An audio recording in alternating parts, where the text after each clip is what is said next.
Well, good evening. I'd like to take you on a little circuit ride through the new western frontier.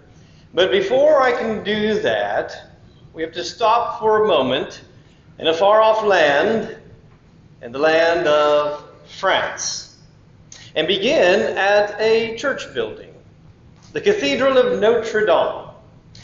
Construction began in 1163 and was completed in 1345. That's a 182-year building project. Yes, so it stood, of course, as the prominent symbol of the Catholic faith for over 400 years. But in the late 1700s, the time of which we have been studying, well, things had begun to fall apart in French society.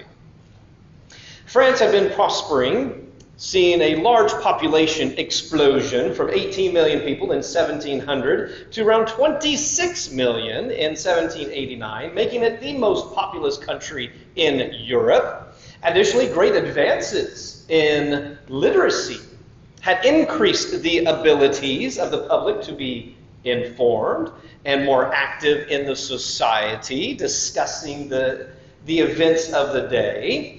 And things, though, were still mostly controlled by the elites, by the nobles, by the king and the clergy.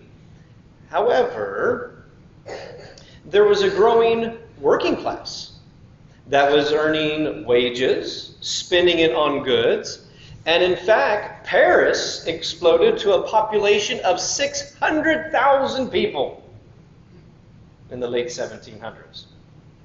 But there was that 7 Years' War, you recall that?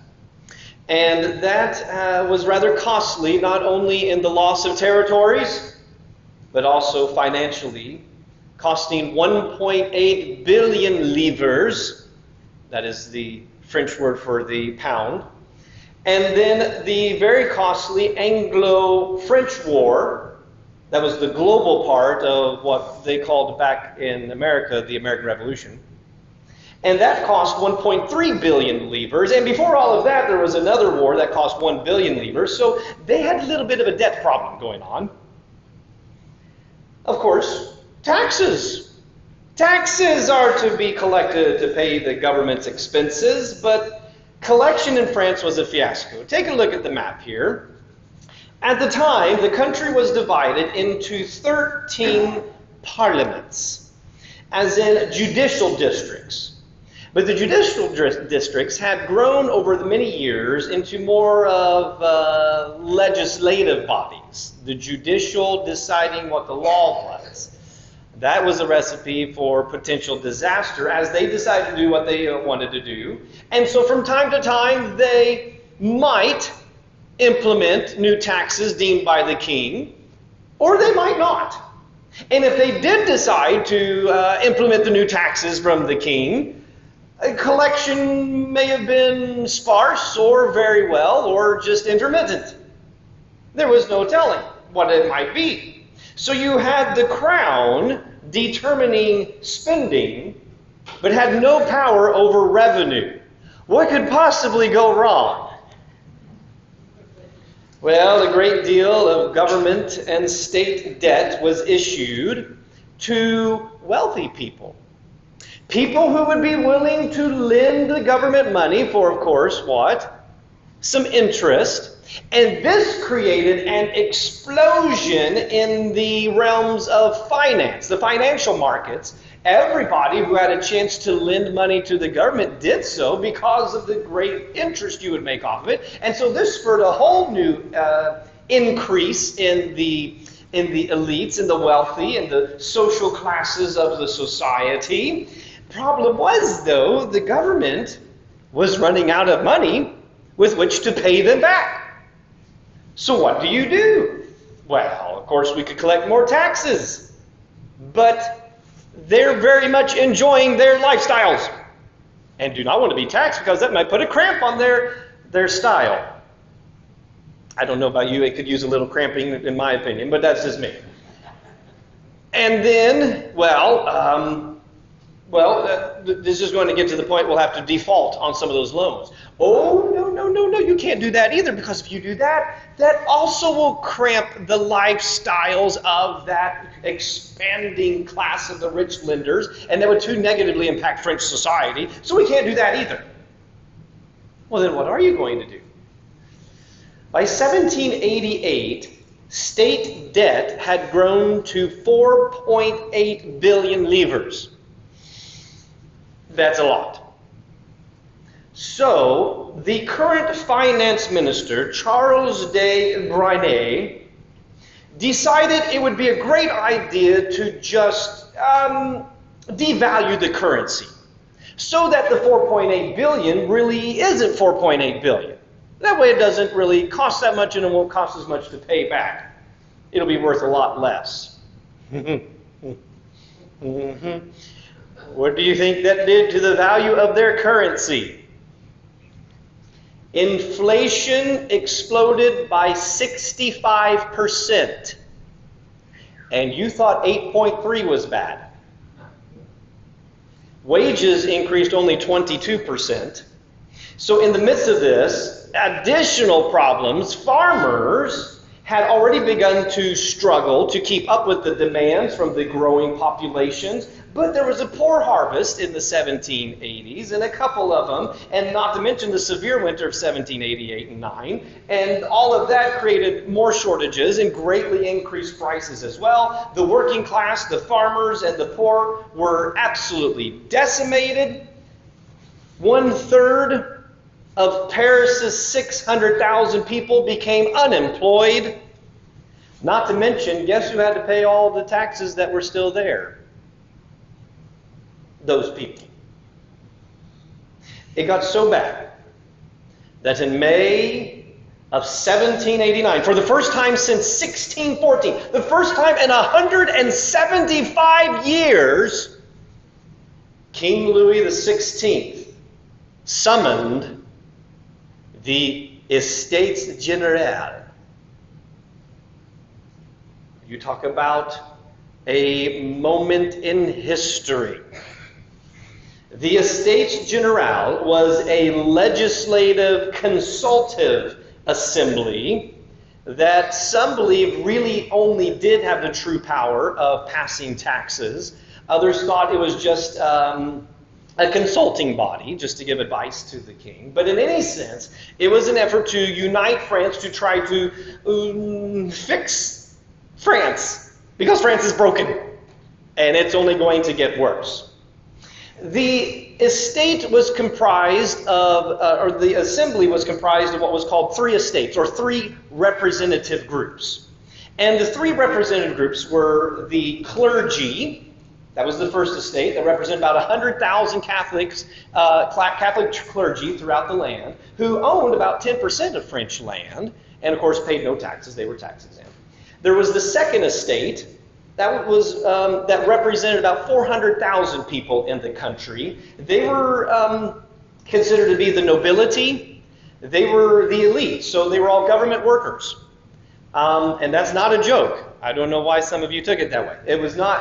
They were mostly employees. They worked in the militaries or had high-ranking places in the government or throughout the parliaments or were judges or constables, whatever you might have. They owned about 25% of all the land and paid pretty much no taxes as well, which then left the third group of representatives that represented everybody else in the country, which is about 25 million people, who owned about 65% of the land and paid about 99% of all the taxes.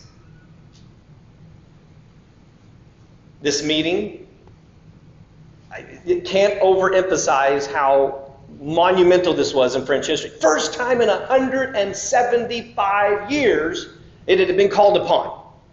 That tells you how desperate the situation had grown. Everybody thought they'd come in and pass some new legislation to have a financial reform and try to just get things back to normal and start working it. But it didn't take very long until things got a little crazy, and the third estate, that group that represents 25 million people, which had, they had a crazy number of representatives. You see how many representatives each group had?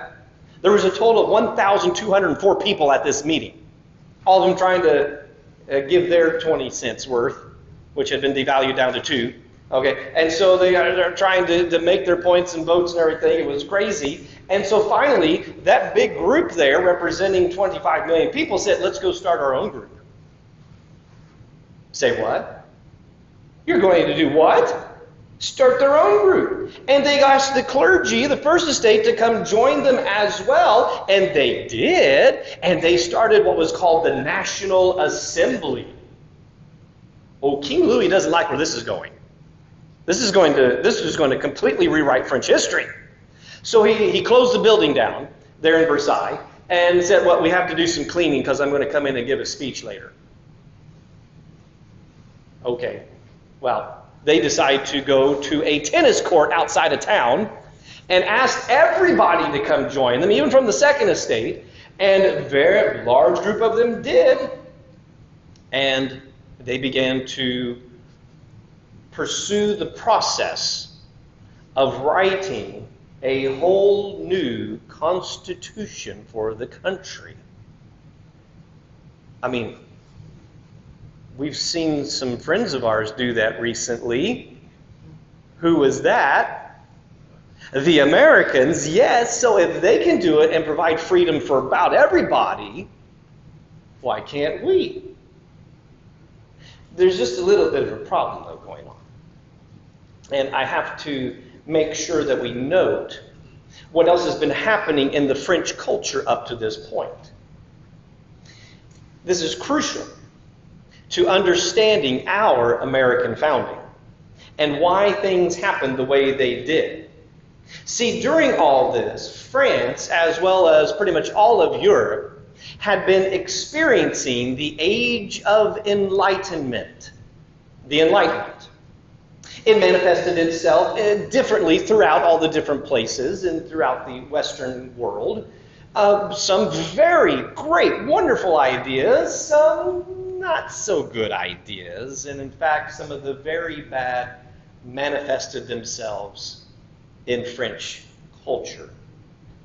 Yes, the ideas of individual rights, equal rights, liberty, including religious liberty, and self-determination, all fantastic things, all great, but when one realizes that they are their own self-determinator, and they choose to have a freedom from God instead of a freedom for God, oh my,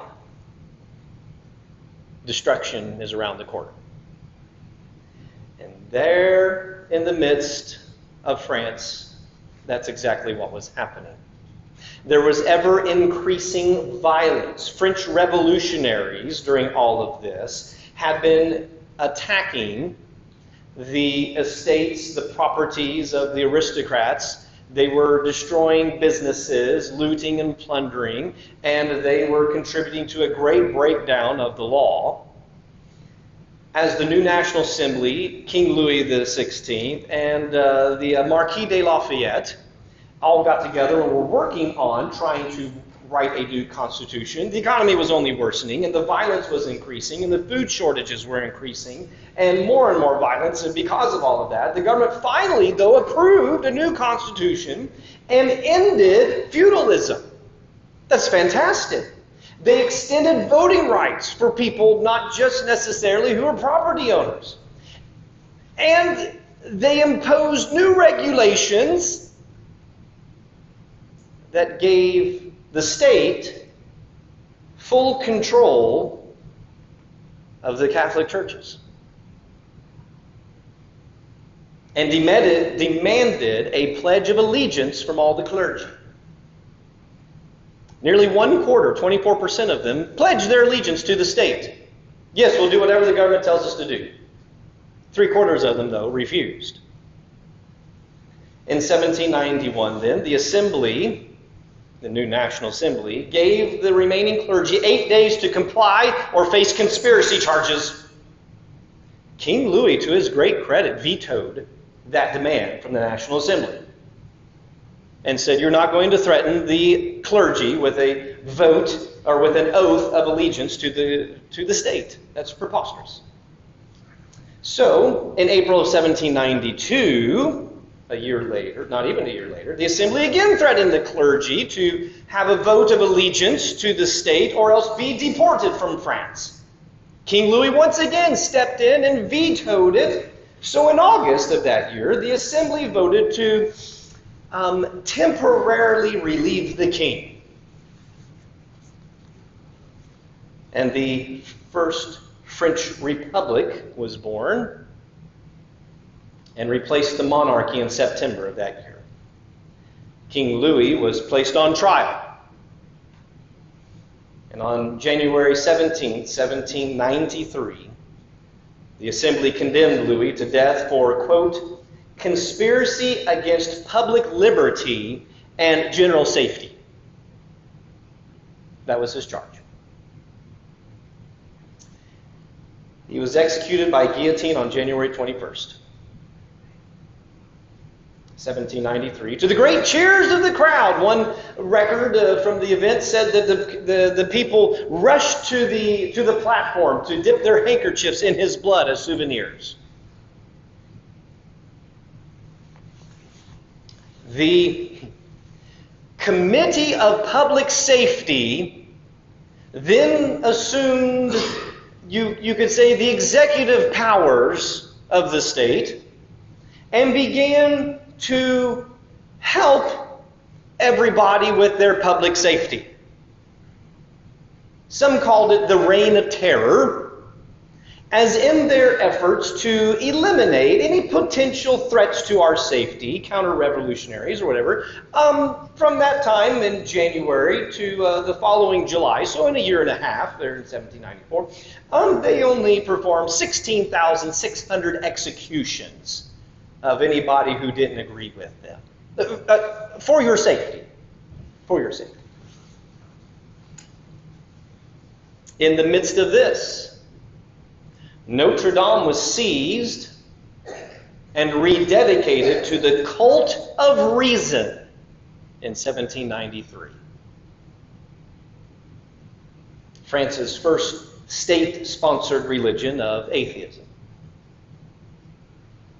They beheaded 28 statues of biblical kings in the cathedral and then tore down all the other statues, but then placed up the Goddess of Liberty statue that they enshrined for them to worship.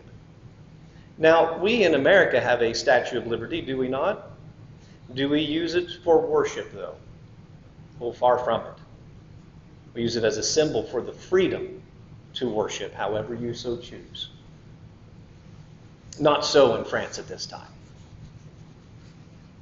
Well, eventually there was enough uproar from people that a compromise was struck, and so the new state religion of deism was implemented, called the cult of the supreme being. And that was now the new state religion. Do you know who changed all this? A man named Napoleon. Napoleon Bonaparte seized power. When he did so, he banned both of those cults and restored Notre Dame to the operations of the Catholic Church in 1801 and 2. Though the building itself remained and still is to this day property of the state. The cathedral, though, after the Napoleonic Wars, was in great disrepair, so a gentleman named Victor Hugo wrote a little book called The Hunchback of Notre Dame that went on to have great success and provided a great support for the restoration of the cathedral, which was so ordered by King Louis Philippe in 1844. What does any of this have to do with American history? For one, Napoleon sold America to Louisiana Territory to take care of some of that debt. We got it for a deal of $5 million. By the way, that's $18 per square mile. Not a bad deal. This, we already had great westward expansion. This just set it ablaze. I mean, there is territory galore to be able to go and settle.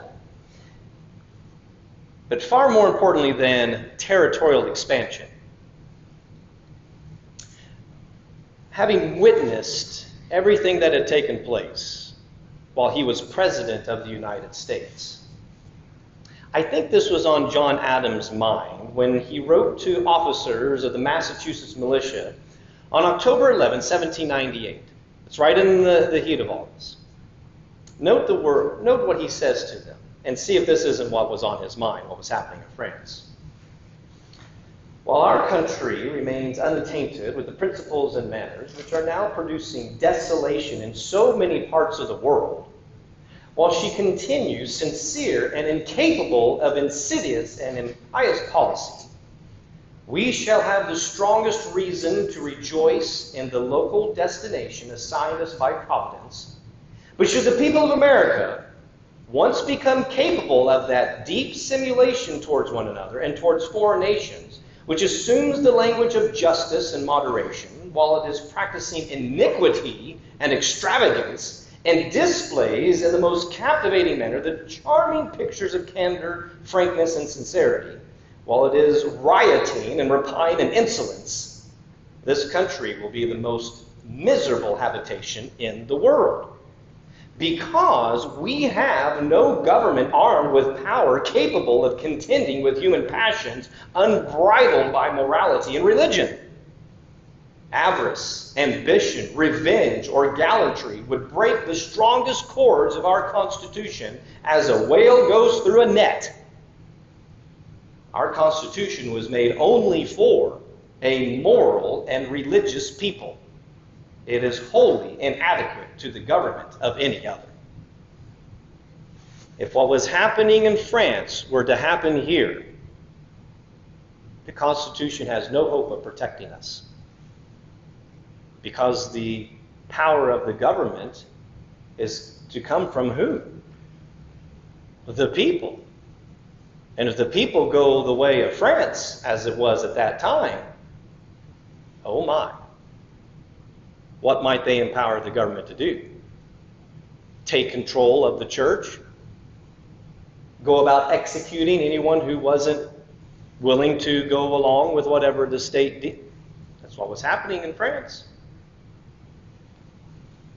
In reading the writings of the founders, it almost strikes me as a paranoia amongst them that America might one day lose her moral code by abandoning the Word of God. Therefore, they must do everything in their power to prevent that, including paying the cost and putting forth the effort of establishing public schools throughout the country. Even if you don't have any children, everyone needs to contribute to that, because we must make sure the next generation and the next generation will be raised in a certain particular way, in a way that will maintain liberty. Practically everything regarding the establishment of American public schools and the entire system of that had to do with guaranteeing literacy for the sole purpose of reading, guess what? The Bible. So the American fundamentals, the American morals, all that makes up the Constitution would be preserved and endure, because otherwise it'll all fall apart. We have a new book that we just got in today. Been waiting for it to arrive. It's the first time we've had it available, called 4 Centuries of American Education, going through all the founding of the system that was implemented throughout all the land, free of charge to the public, except you had to pay taxes, of course, for the purpose of making sure we did not lose our moral way. Going back to the oldest law from Massachusetts, the old Deluder Satan law of 1647, to establish schools for the sole purpose of teaching children to read and to read the Bible so they won't be deluded by Satan, hence the name of the law, to the endless quotes, primers. This is a reproduction. It's out on the display table. You'll be able to see it. Of the New England primer. This was what was used in schools of how to teach children how to read. And if you look at the alphabet, big pages here. Makes it easy. Okay, they have all the letters with little pictures. A is for Adam and Adam's fall. B, heaven defined, the Bible mind. C, Christ crucified. D, the deluge, the flood on the earth. E, Elijah, who was fed by ravens. F, the judgment made Felix afraid in the book of Acts. Do you see how they learned how to read and identify their letters? This was the education book in New England, 1777. When you look at that, the textbooks, the laws, the schools, the colleges, everything written or started by the men of the founding era, like Dr. Benjamin Rush, Gouverneur Morris, Noah Webster, Samuel Adams, Benjamin Franklin, and so on and so on, there is no doubt as to the vigorous determination to do everything in their power to make sure the American public knew the Bible and were fully educated in its precepts, so we don't go down the road of France. Even Thomas Paine, who was, as I call him, a philosophical deist, he was an outspoken enemy of the Bible, did not like it, absolutely rejected it. He was even appalled at what was happening in France, and said in an address in Paris in 1797, in the midst of all of that was going on, he said this to keep in mind for those during the rule of the secularists, quote, the evil that has resulted from the error of the schools in teaching natural philosophy as an accomplishment only has been that of generating in the pupils a species of atheism. Instead of looking through the works of the creation to the Creator himself, they stop short and employ the knowledge they acquire to create doubts of his existence. Hence, the pandemonium that's going on in your country today. So what kept America from going down that dark path? Many of our leaders were well educated in Enlightenment writings and philosophies. They quoted them greatly. But what guided them in keeping the good of the Enlightenment and discarding the potential evil of the Enlightenment? It has been estimated by some researchers and historians that every single right set forth in the Declaration of Independence had already been preached from American pulpits by 1763. That's 14 years before it was written.